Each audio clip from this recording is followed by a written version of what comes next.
Bonsoir à tous, bienvenue sur François Côte d'Azur. Dans l'actualité de ce samedi 1er octobre, la garde à vue prolongée pour Michel Néret, le numéro 2 de la police judiciaire de Lyon, est toujours entendu par l'inspection générale des services à Paris. Nous ferons le point sur l'enquête sur la Côte d'Azur où hier soir un homme a été mis en examen et écroué. Ils sont sur le point de partir en Argentine, offrir un véhicule anti-incendie aux secouristes sur place. Les bénévoles de l'association Sapeurs-Pompiers Action Internationale poursuivent leur mission d'aide en Amérique du Sud. Elle a été entamée il y a 11 ans. Ils s'apprêtent à partir en Amérique du Sud. Ils sont pompiers dans la région, membres de l'association Sapeurs-Pompiers Action Internationale. Depuis 11 ans, ils aident bénévolement leurs homologues d'Argentine, du Chili ou d'Équateur en leur envoyant du matériel et en les formant sur place. Une nouvelle mission est en préparation au sein de l'atelier Canois. Véronique Varin, Éric Jacquet. Faire beaucoup à partir parfois de pas grand-chose, car parfois en effet les véhicules donnés se résument à un châssis et un moteur. Mais peu importe, car dans l'association Sapeurs-Pompiers Action Internationale, il n'y a que des hommes passionnés, prêts à s'investir sans compter. Parmi eux Manu, le pompier, sorcier en mécanique, carrosserie, tournage, fraisage et tout le reste.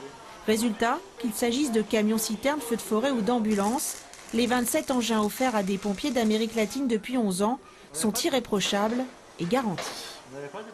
Tout ce qu'on a envoyé comme matériel a été opérationnel de suite et on fait aussi un peu le SAV. L'année dernière, on a un véhicule qui est tombé en panne sur l'Argentine.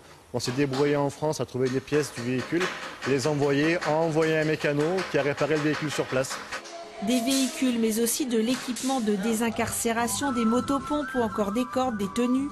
L'aide matérielle apportée est énorme, mais pour les membres de l'association, il serait vain de s'en contenter. On a eu souvent l'occasion de voir des véhicules qui étaient livrés par exemple en Bolivie par le Japon, mais ils ne savaient pas s'en servir. Alors que nous, il y a la formation sur le véhicule pour le conducteur, pour les pompes et également sur toutes les manœuvres possibles et imaginables que l'on peut avoir sur ce type de véhicule. Depuis l'an 2000, 500 pompiers ont ainsi été formés au Pérou, donc, mais aussi en Bolivie, Équateur, Argentine et au Chili.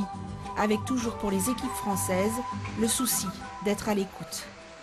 On rentre vraiment au cœur de leur vie, puisqu'ils nous font partager à la fois le problème qu'ils rencontrent sur les interventions, leurs difficultés, mais aussi il faut faire en fonction de leurs aléas, de leur vie. Donc il s'agit à chaque fois, au niveau de l'association, de pouvoir s'adapter en permanence aux besoins sur lesquels nous sommes acheminés. Ce camion des vidoirs est sur le point de partir pour Junín de los Andes, en Argentine.